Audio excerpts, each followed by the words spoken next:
Night of Destruction number 2 of 2015. Destruction event number 3 of the Low Budgets. Season 3. And folks, we've made it to the end of the night. It's the trailer race, the final event. And Tommy, as usual, this is where we get to just kind of let it all loose. We've made it up to this point. Once again, we haven't missed an event. And I know that's always been kind of redemption since last year when we had that chain race fiasco. Yes. It's always been a point of ours to just make sure we're going to make it on out there. Of course. Yeah, absolutely. You guys all have trailer race cars. Yeah. That Cadillac is still parked in the corner. Yeah, we still could not figure that thing out. Still haven't figured it out. So with that, just do the great unknown, and I'll bring out a little Honda. A little Honda Accord that I've ran in derbies before and everything else. A little Honda in a big trailer race. Yeah, well. It's a good idea. I like it. Here we go. We'll find out. Yeah. I don't know. Yeah. Been there, done it. You don't know. We don't know. No. Shayla's ready to go with her trailer car. She's going to be pulling a camper that's barely holding on for dear life. Exactly. Tommy, I guess let's start with you. Okay. What you're going to be pulling. We had a couple things happen at this trailer race where we had some things lined up as far as what each person would be pulling. My trailer walked off. It's all of a sudden we got into the pit area and it was being attached to a car of a different team. Yep. Pick your part. And so we went, what the hell? Definitely miscommunication between what we thought was your trailer and what they thought was theirs. Yeah, and by the time that they had it on and whatnot, it was like, well, what the hell now? Yeah. So they got theirs hooked on, so I pretty much had a goal of just knocking that thing off that car first. Mm-hmm. But you, Tommy, there was something lying around the pit area that we were going to attach. There was one thing that was sitting over in the corner that caught my eye. When I figured out which car I was going to be driving, I couldn't really hook up a big boat. I definitely couldn't attach a trailer. So with that, I found a little Ski-Doo. Oh, boy. And I just chained that thing up by a 10-foot chain that we use in our chain racing days. Yep. And we'll see what happens. I don't know. We'll find out. So you're going to be towing that little thing. I'll be dangling that little piece of meat in front of everybody. Don't tell anybody at the track about this, but we left the biggest white line where that Sea-Doo was going through the pit area. Oh, yeah. You could trace it pretty easily. I was hoping that I wasn't hitting any pit vehicles along the way. Now, I had an issue, Tommy, that came up, and the reason that this ever even came up beforehand and we had a plan in place was because my trailer was supposed to arrive Saturday morning. Yeah. Like we mentioned, by the time we got to the track, someone else picked it up. But because we wanted to plan ahead in case it didn't show up, we had already talked to race director Mike Atkinson and said, well, what should we pull? Everyone's giving us crap about not pulling stuff, and we want to have junk out there to pull. Yeah, it's just we've been lack of resources lately. Well, he's like, take the soccer ball. And so you did. And so we did. So you have a little trailer, literally a little trailer with a tractor tire on top. Yep. For weight. Yep. And then because you need to have a way to hold that soccer ball, put the soccer ball in the tire, and hopefully it can even just make it on the track. Ladies and gentlemen, this is the first time ever. Woo. I don't even know if most of the tracks know we're doing it. Trailer race. Yeah, we're bringing a soccer ball out to the trailer race. Tommy, it's going to be a lot of fun. I'm ready for this one. I'm excited. I'm super amped. You ready to go? Let's do it. Trailer racing now.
14 cars took to the track, and I don't think 14 cars made it off, Tommy. No. The trailer race is concluded, and it had a lot of storylines that kind of happened. I had a lot of gas issues. A lot of gas issues, yes. One of which I was involved with, one of which that your girlfriend was involved with. Definitely. So with my car, I actually did better than I thought I'd do. I think I got one hit, and that jet ski fell off. Yeah. So then I just rode around and pushed stuff into the way until I decided to jump.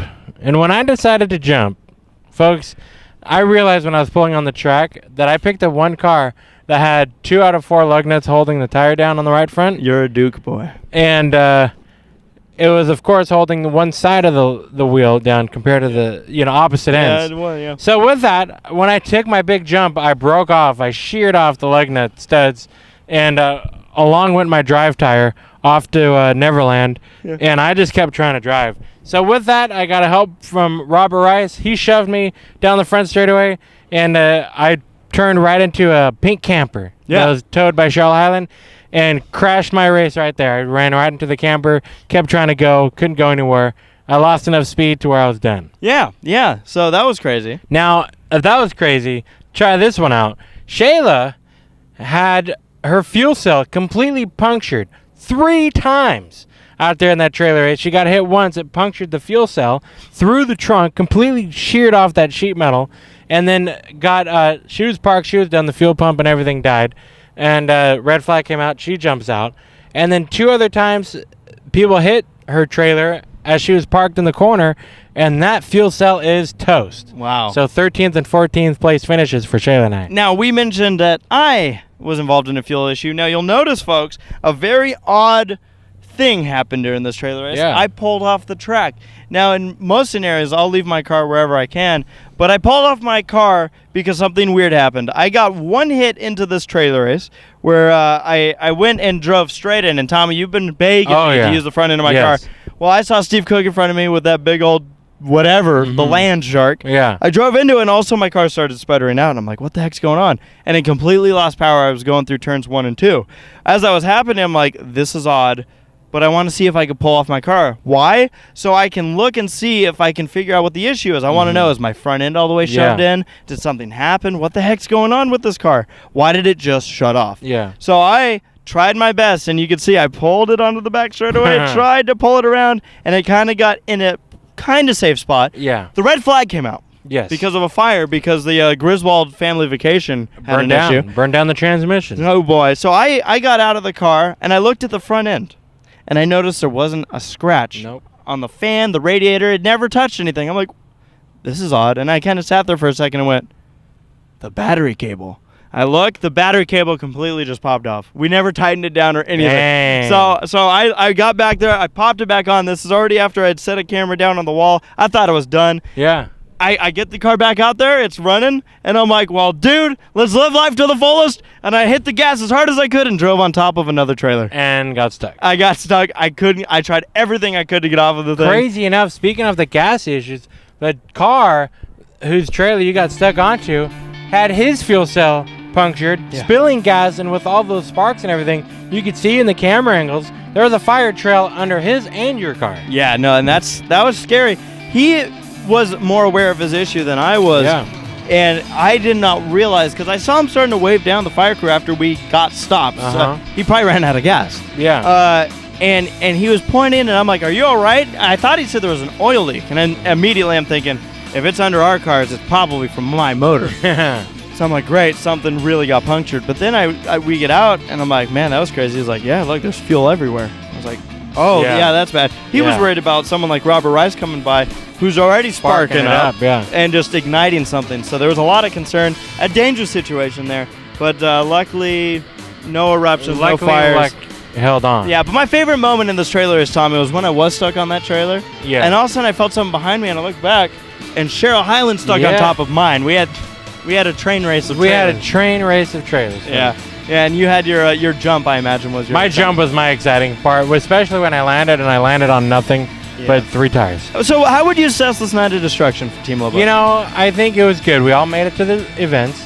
Not one issue with the cars, per se. And up to staging. Up to staging, definitely. Yeah. And then the one sore part was Shayla not able to make it. Don't deny that at all. when you feel uncomfortable, that's when you need to step out. Right. So, other than that, a very fun Night of Destruction. Not too much damage on the little car side, not too much damage on your side.